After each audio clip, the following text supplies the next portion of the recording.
Welcome to Soccerchat Matchpack, Zambia's premier analysis show. So this weekend, Continental Club football returning to the African continent. GBFC traveled to Egypt. Zanaco were at home against Gambia Defense Forces, and champion Zesco United traveled to Zanzibar. We also look at, of course, our feature match, which is Zanaco versus the Gambia Defense Forces. Analysis for that one is coming up. But we start off our show like this. At the Stade de la Mitienne in Gabon, Libreville, 6 years ago, on this day, 12 February, we saw Zambia conquering the continent and being crowned champions of Africa for the first time in our history. Zambia's premier analysis show was in conversation with Afcon winning midfielder Isaac Chansa as he recollects and recounts that moment at the Stade de la Mitienne.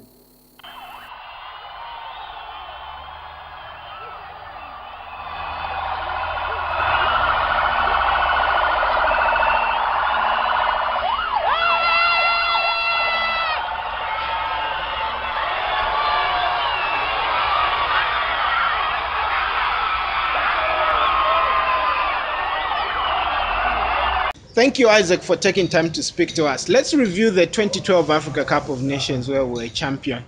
Our first game was against Senegal.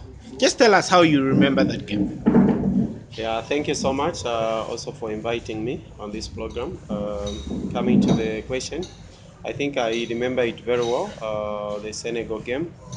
It was a big match, obviously first game of the tournament. We were a bit nervous, but as soon as the whistle went on, I think we were ready for the game, as everyone obviously was fearing Senegal, especially on paper. They had players like Dembaba, Papi Cisse, who were doing very well in England, and we never had big names in the team, but we had players with a big heart. We were in one spirit, one unit.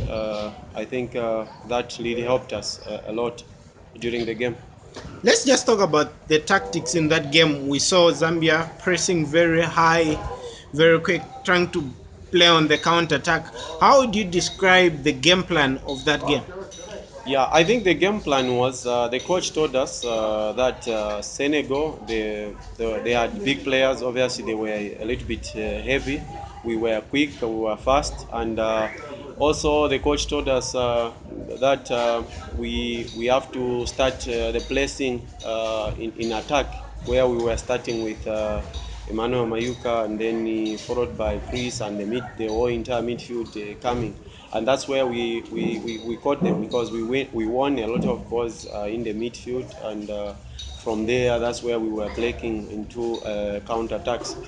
What were Herve Renard's words to you playing in central midfield with Nathan Sinkala, who was making his debut at that level of football? What did Herve Renard tell you regards him and the entire game? Yeah, I think his words was just very clear. He told me that he knows what I can do.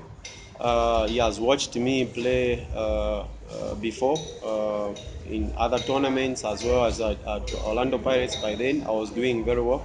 So he told me to guide Nathan, especially in communication, and to move with Nathan as we are going to place. We don't leave each other. We go to place at once, and it really worked very well. And also what he told me is to be simple, and every time to be supporting whenever we are in attack.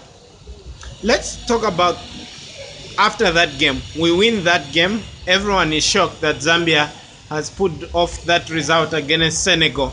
How do you as a team react? How was the reaction getting back to the hotel, to the dressing room after that game, knowing that your next game is against Libya? Yeah, obviously we were very happy, very excited going back to the hotel, but what I can tell you is the coach immediately after the game, he told us that hey, I'm very proud of you boys, but let's not dwell on this game. Let's look forward to the next game. This is just the beginning. And that mentality from the coach came into the players, we all knew that it's not going to be easy, especially that we have beaten Senegal. So the game against Libya will be even tougher, and it did happen when we met Libya. I think Libya saw us, watched us playing against Senegal, and they knew our strength. So it was a game of where I can say it was almost par to par. Let's talk about that game. The pitch was waterlogged. Did that disturb the initial game plan when you were getting to the stadium and you discover that it's wet here? Yes, I think it did. There was a situation where we went to the pitch actually almost 2 times, and we were told to return to the dressing room. Where we thought maybe they will cancel the game, and the coach and everyone told us to keep heads up and to keep the concentration, because anything can happen. Maybe they can tell us the game is cancelled, and they can tell us that let's go on with the game. So we had to keep our focus, our hopes very high that the game will be on. And during even in the warm up where we were sitting, again Patrice came and he told us, hey, up, start warming, stretching, this and that, get ready for the game. Let's wait until the left comes and tell us what is next. And suddenly the left came and where he told us, hey, the match is on. We have seen the pitch, it's playable. But I think when we went into the pitch, it was something else. It was not playable. But at the end of the day, we played the match accordingly, and where we managed to get a draw. I think it was 2-2. The tactics, did they change? What was the game plan going for the Libya game? Was it the same as the Senegal one? To hit Yeah, them on the counter, press them high? yeah, it was, and obviously it was just a little bit changed because of the waterlog in the pitch. So the coach now told us that we don't have to give them a space, especially when they control their first touch. We have to make sure we place, because if we give them space, then we are giving them space to see where to pass the next pass. So that's where now we were placing even higher than we did at Senegal. Everyone who receives the ball, we were having one, two, almost three persons placing that guy. Where if you look, even the first goal we scored, I think the first goal we scored, it was through placing, and then we collected the ball. It was a counter. They made a mistake. We got, I think it was a penalty. Okay. Let's talk about the final game against the host nation, Equatorial Guinea. How was that game? Tough game. Chris Katongo scores Yes. out of nothing. We win 1-0. How was that game? Yeah, that game was a very tough game. I think, especially we had to travel from where we were to another base where we played the Equatorial. But the coach believed that we can still overcome them, and he told us that sometimes we need to have that patience of not placing high. Sometimes we were doing both high placing and low placing. Why? Because we were following the instruction, and the same instruction worked. If you recall the goal Chris scored, I think we won it from our own half, and we built through the build-up. Then Chris went past the defenders and shot from afar. We got a goal, and here we were celebrating again. Yeah, celebrating again. That meant we got 7 points, won Yes. that group, and now a date with the Sudanese. After the group stage, what was the belief system in the team? Were you now thinking, okay, now we might actually go and win this? What was the team feeling at that point? I think our goal was to get to the semi-final.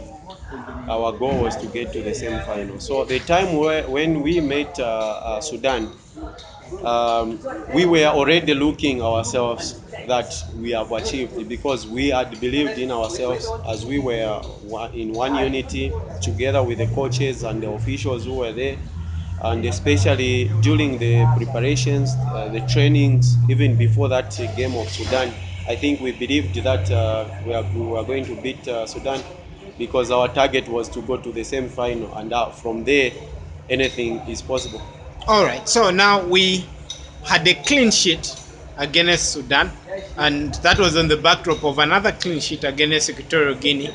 In terms of defense and being confident, at the back now we're playing Stopila Sunzu and Hichani Himonde in central defense, and Nathan Sinkala as the substantive number 6 there. The team seemed to have been growing in confidence regards keeping clean sheets. Yes, and obviously we not forgetting Kennedy Mweni with his experience. I think he did very well communicating with the guys, the rest of the defense, where we had also the veteran Joseph Msonda also guiding the young ones. I think also Nathan Sinkala did very well in that position. He commanded that position number 6, where he was helping both in attack and in defense. And I think in defense he was marvelous. Okay, now we get to the semi-final. We beat Sudan 3-0, and yes, we are in the semi-final now against Ghana. Just tell us about the preparation for that match. Probably the toughest opponent that we're going to face. But of course, we played Senegal in the first game. How different was it in terms of preparing for that game, Senegal and Ghana? Yeah, I think it was different because now we were looking at Ghana. Ghana had a lot of intelligent players and small players than Senegal. And obviously now we had in their striking force we had Asamoah Gyan, who is good both on the ground with the feet and especially in the air. He can win any kind of ball. So I think on that one, what the coach told the guys was to stay. He told especially Ichani to stay on Asamoah, not to give him a lot of space. And also we had Andre Ayew as number 10, and also his elder brother. I think in the midfield also they had very intelligent players there. So it was really a tough match, but we were taught of some instruction which we followed, and those instructions helped us, especially in the second half. The coach told us not to be in a hurry whenever we have the ball. The build-up has to be slowly and then punch them on attacks, as it was our strongest point to move fast, where we had Rainford Kalaba, I think on the left wing, and also we had the powerful runs of Mayuka and Chris. So from there, I think that's where we got the defense of Ghana. Let's talk about your role in that game, because you have Dede Ayew, Ajemang Badu, Derek Boateng, and of course Asamoah Gyan, who coming into the middle of the pitch to actually play. You're with Nathan there, and Chris would come to help you. It was 3 versus 4. How did you manage that one? Yeah, no, I think on the pre-match, I think the coaches talked about that. Sometimes we'll be having situation whereby 3 against 2. And he told Rainford, and I think it was Sambarungu on the other wing this side, to be coming whenever we lose the ball. Also, Chris to drop a little bit so that we have enough numbers in the midfield, and we managed to close those gaps in the midfield, and we did follow those. So it was better for me and Nathan to play our normal games, our normal game, because we had help from the wingers, also from the number 10, which was Christopher Katong. All right, so it must have been a tough day, but I remember that day, Emmanuel Mayuka was put on the bench and James Chamanga started. And James Chamanga is looked at as a workhorse, and this was the first game he was starting. Of course, he had scored against Sudan in the quarterfinal. But did that change how we were going to play, essentially, with James Chamanga leading the line as opposed to Emmanuel Mayuka? No, it didn't change, and I think it even worked on our side, because James Chamanga worked a lot before Emmanuel Mayuka came in. If you remember, it was Emmanuel Mayuka who came and scored that goal, the winning goal, So James did his part, made those defenders to get tired. And when Mayuka came, it was like a piece of cake, because if you remember, even in the goal he scored, he was fresher. He had energy in him. The legs didn't go. So even by the time we were giving him that pass, he just made one fini, and the next it was a goal. I think it was a wonderful move, because I remember as well it was me who made an assist. It was my second assist of the tournament, and I was very happy. Okay. Now, generally, that game actually tested us in what we usually talk about game management. You get a goal and you need to defend a little bit higher. And we like to press higher or actually do a medium press. But this time, Ghana managed to actually push us Push very us deep very deep. into our own half. Yes. How was that experience? And that was the first time we're experiencing that at the Africa Cup that year. Yeah, no, I think Ghana that time, after we had scored, Ghana really came to us, and we were obviously aware that they would come at us, and also the signal came from the bench that we don't have to play an open game, so we played a tight game, especially in defense. If you remember, we were shifting as a team. As they keep on passing by the box there, we would keep the box very tight, that they can't even make a shot on our goalkeeper. So the only thing is to play those small passes and moving, but which we managed to block. And at the end of the day, yes, as we worked hard, but we were very happy. We were into the final. Was that the most tiring game? Yeah, it was. And you get into the final now, you don't know who you are playing because Cote d'Ivoire was playing later on.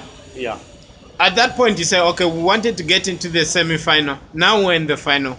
What was the vibe around the team that time? I think everyone was excited. We were over the moon, for the first time to get to the final, especially with our crop, and that's really what we wanted. I remember even the coach, who was like, this looked like we can't climb this mountain, but we have managed. And I remember even before going to the tournament, when we camped in South Africa, one time Karusha came with a small note. I think he had maybe 3-4 points. One of the points which caught us, and that I think some of us will never forget. He mentioned Barcelona. He was giving us an example. He said, we are going to the tournament. We can go to the tournament, play 5 games without losing 1 game. He mentioned Barcelona. He said Barcelona would play 10 games and win 10 games. Barcelona, they are human. That's what he said. Even us, we are human. We can do what Barcelona does. Out of 10, they win 10 games, or they don't lose any game. They win maybe 9 and draw 1. So can we go to the tournament and do that? And the time when we got to the final, we started reminding ourselves. We said, hey, Kalusha told us that in South Africa that we can win this tournament without losing. Up to now, we haven't lost a match. So we are just remaining with 1 game. I think we can do it. But not forgetting also, I'm very pretty sure that God was on our side, because with everything what was happening, we could see God's favor. If you remember the game against Libya, we were down. We had to come back. I think, if I'm not mistaken, do you remember the volley I gave Christopher Katongo? The overhead goal, kick. The overhead kick, yeah. Some other things, they were happening. Like, you don't know what is happening, but it's because of the favor of God. But just on that one, you had been to many Africa Cups. Yes. You knew the way it felt to be kicked out in the first round. Yeah. That wasn't your first Africa Cup. Yes, it wasn't. And then that was only your second Africa Cup going beyond the group stage, minus Yes. 2010. Yes. How did that make you feel as an individual? Yeah, no, I think I was very happy, and I was really looking forward. Where you feel that I think this is my turn to make history, and really history came. Where I can say we had that belief as individuals that I think this is our time, this is our turn.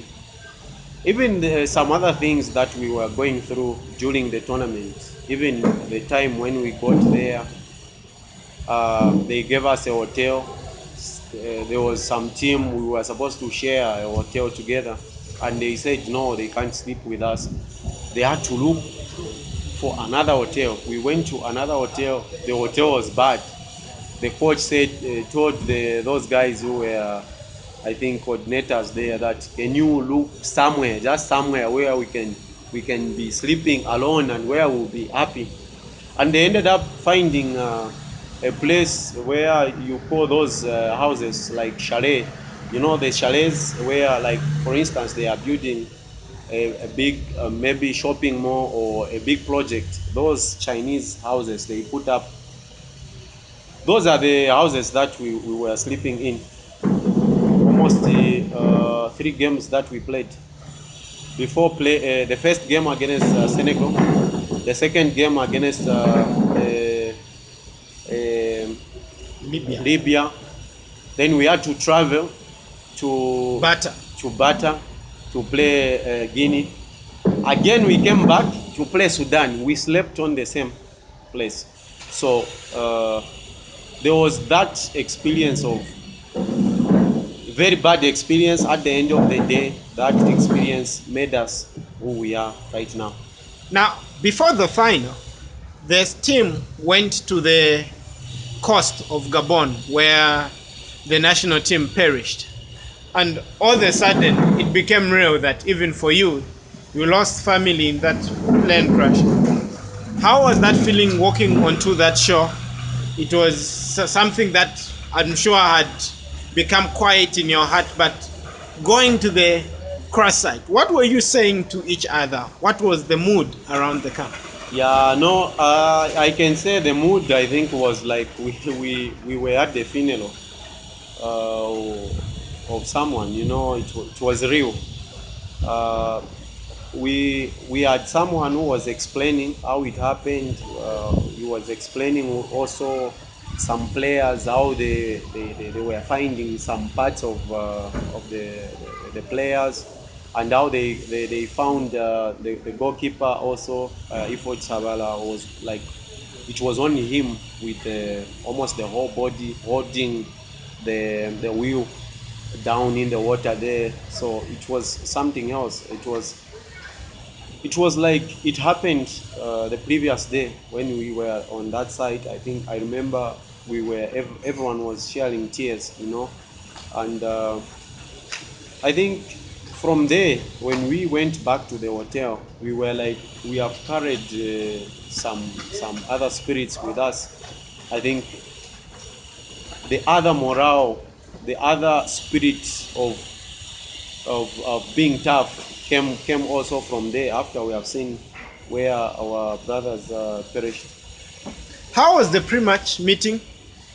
Everyone now would be very technical. Isaac, I want you to do this. Now it was Ivory Coast, it was Didier Drogba, it was Yaya Toure, it was Gervinho Yakosa, it was Max Gradel.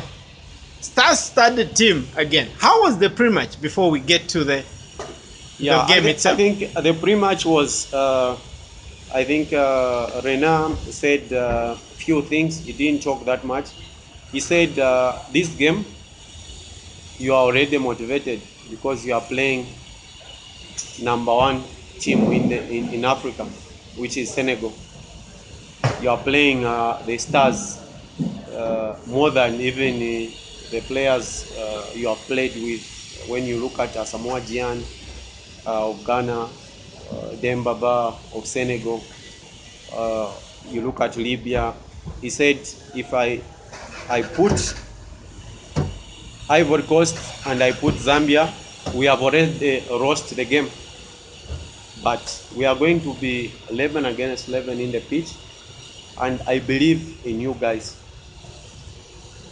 I know for sure that Senegal, everyone in the world right now, they are saying they are going to beat Zambia.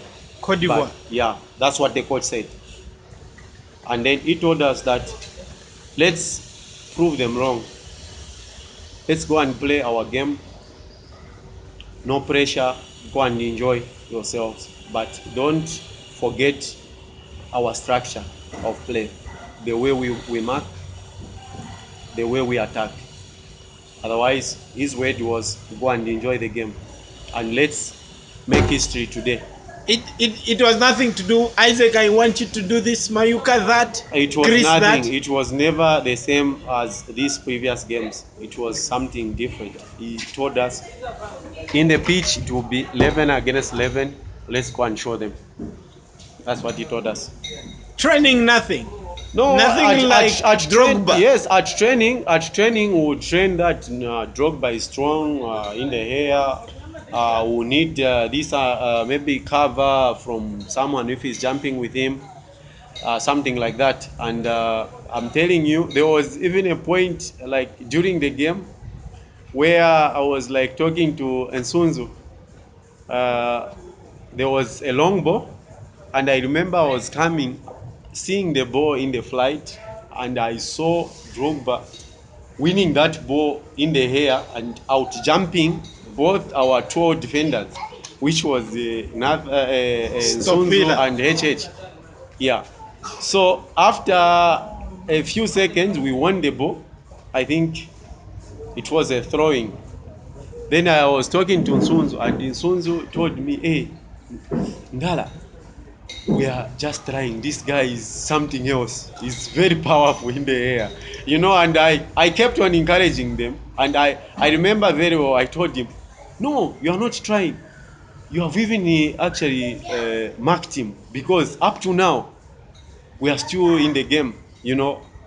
I gave him the words of encouragement, also HH. I said, continue doing what you are doing, because this guy is doing nothing up to now. But although he was outnumbering them, even if they mark him too, he would win the ball because he was so strong in the air. Yeah. Let's talk about what happened in that game. Joseph Msonda gets injured, and the whole of Africa looked at a sad sight. A player in the afternoon of his career, Yes, who had probably waited all his life to play that game, the final.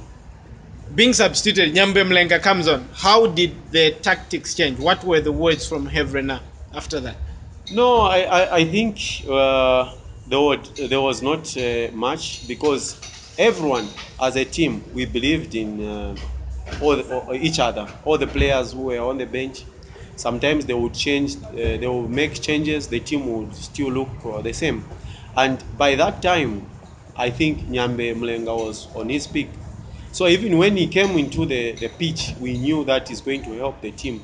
Yes, we would loved Joseph to finish the game, but it was not going to happen. So here comes Nyambe Mlenga. All we had to do was we gave him words of encouragement. We told him, come on, you can even do better than what Joseph was doing, and he gave us something else looking at the game. He was later substituted in that match, but we considered a penalty, and yes, Drogba was the man to stand up. What was going through your mind at that time when we considered the penalty and you saw Drogba stepping up? Obviously, what was going into our minds was by that time to encourage our goalkeeper, because we believed in Kennedy. We believed in him. The penalty has happened, but we believed that Kennedy can save the penalty. And we were busy talking to Kennedy. If you recall, Kennedy also went to Drogba before he kicked and he intimidated him. So even Drogba, when he was shooting, he was already defeated, And we can only say thanks to the Almighty, because maybe if they could have scored that penalty, it could have been a different story. But I think luck was on our side and favor was on our side. So Drogba misses, and a lot of people say it went in the direction on which our fallen heroes actually died. That day at the Stade de l'Amitié, just tell me, after he misses that penalty, it goes into the night sky of Libreville. Now, did you personally believe now we are winning this cup today? That from there, then we knew that I think this is our game. We encouraged one another like never before. What You did know, Stopila and HH say, for instance? They no, were spending the whole game saying, this guy, yeah, this yeah, yeah, guy, yeah, Drogba. yeah. Obviously, you know, there were, before even the match. This is Zambia. We have qualified for the final, and the Senegal. All the media went to Ivory Coast. I remember we went to training one time, and there was only one camera at training, but we were into the final. And the coach told us that you can see already what is happening. This is what the whole world is thinking. But at the at that day, at the end of the game, you will see all these people who have left us. They will come, and it came to pass. Well, I heard about what happened in the pre-match, but we'll talk about that one with Chris because I hear he was upset about the pre-match. When he came back to the camp, what did he say? Because I heard people asked the Zambians to introduce themselves, and Chris was very upset. And he says, tomorrow you will know us. Yes, not only that. Do you know we were the home team? Yes. But we were told to change the jersey. Tell us about that one. We're supposed to wear orange in that final. We were supposed to wear orange because we were at home. But they said Senegal wear their favorite colors because Cote d'Ivoire. Cote d'Ivoire. Cote d'Ivoire, they wear their favorite colors because they are number one in Africa. They are a big team.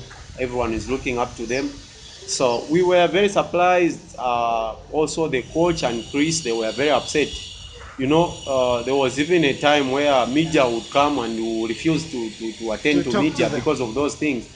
And I remember Chris told one of the journalists where they said, can you introduce yourselves? And it never happened, obviously, to the Senegal, the Cote d'Ivoire team. So Chris told them right away that you are going to know us after the game tomorrow. And here we are today. Where is Cote d'Ivoire? Yeah, that's football. Let's talk about extra time. What is Hevrena saying? Halftime? First, what does he say at halftime? I know he said, go and enjoy yourselves, have fun. No, at halftime he said, you are doing it. You are doing everything right. Let's keep on the positives that we are doing, and let's not lose our focus. Our target with Cote d'Ivoire was, if we can't score, let's take them to extra time, because we knew maybe at extra time they will get tired because as we were fitter than them. If you recall the match, I think we looked fitter than them. We were, I think, the fittest team in the whole tournament. Not even one game we looked tired. So half time passes, we go into extra time. Evrena told us, let's keep, they don't score, we don't score, they don't score us. If we get into penalties, we are going to win this match. Yaya Toure, who was playing in the middle, and I'm sure you had big plans for him, is substituted in that game. All of a sudden, when you looking at the team and everyone saying, he's gone. Yeah, we were happy, obviously, to see Yaya, because he was giving us a lot of problem, especially when he watches the ball. For you to win that ball when he uses his body very well, so it was very difficult. And also, it was only him who would give Drogba those long passes, especially when he dropped into a number 6 row.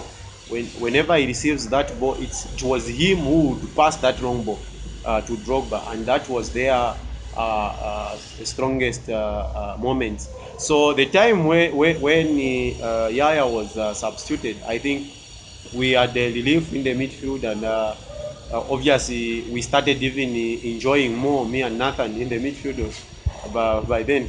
Okay, now that game goes into post-match penalties. All of a sudden, you said wanted to take them to penalties and we will win. The first penalty is taken by Chris Katongo. He scored. And then there's that moment when Renford Kalaba misses an opportunity to actually win us the cup. What was being said? No, I remember very well. Before Renford went, I think they missed, and Renford went to take that penalty. Before he went, he said, "Yeah, let me go and win this game for you guys now." And we said, "Yeah, go and win it for us," And then he misses. The reaction, I think, from the players was great, because I never even saw one player who looked down. We all looked up, we all clapped, which means we still believed, even if we missed that penalty, we were still going to win the game. We had confidence in ourselves, and we could see also what was going on in our friends' camp where they were standing. They were like, some players, they were being forced. I remember even Jovinho. I think Jovinho was supposed to take the first extra penalty, but he refused. He kept on telling them, "I'm going to miss, let another player goes." And from there, I saw Chris started shouting, "No, Jovinho, just go," And Drogba was furious. He started talking to Chris. No, you don't have to do that. Hey, don't talk to our players. And they were like, while they were like saying some words to each other, we saw Yaya Toure obviously going to miss that one. And Kolo. Yeah, sorry, Kole Toure. And we just said, no, I think this is our game. So now, what happens? Jovinho misses that one, and Stopila Sunzu goes to take that one, and it looked like a tense moment. What was being said? Immediately, Jovinho misses now, and then everyone is waiting that it's our chance to win again. We held hands. That time, we held hands, and we started singing. We started singing a praise song. Obviously, intervening.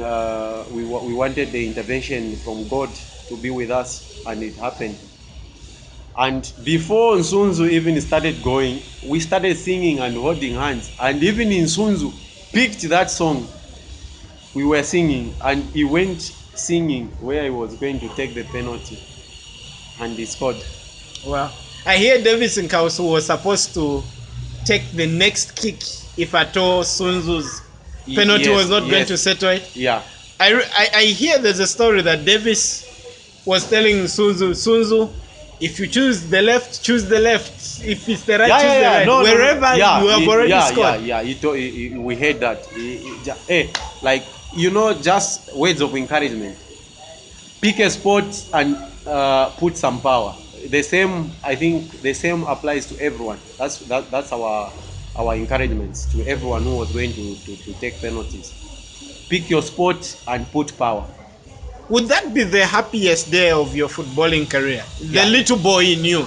It was because that moment and that day, winning the Africa Cup of Nations for the first time, and winning it for the mother Zambia, I think it's something that will never come out. It will be there. Even if we die, it will be there that these guys were the first to win it for Zambia. How did it feel getting back home, champion, clad in those black suits and orange ties? Immediately when we arrived at the airport, it was amazing. The crowd that we saw, the people which came to receive us, I've never seen that. I've never seen that in my life. And I don't know if I'll see it maybe in my football career again. What can the younger generation learn from you? You lost many times in your career. You went to the Africa Cup For instance, 2008, you were there, butchered by Cameroon, Yes. Joseph Desire Job. Yeah. What would you like the younger generation to actually learn from your class? I think what I can tell them is they must keep on working hard, never give up, keep on working hard, keep on trying, because you don't know what tomorrow will bring. And if you are working hard, I think God is there to watch what you are doing, and one day He will reward you. And I think us, we were rewarded by winning the Afcon. If you remember our generation, a lot of players, we came from the under 20, under 23. We stayed maybe more than 4 years, 5 years together to come and win the Afcon. Just like you were saying, like me myself, looking, me, James, maybe Kalidilo, Kenneth, we started 2006. It was our first tournament. We went again 2008, 2010, then 2012 we won it. So it was the fourth time. So that's why I'm saying our younger generations never give up. Keep on working hard, and tomorrow it can be better. Thank you, Isaac. Thank you so much.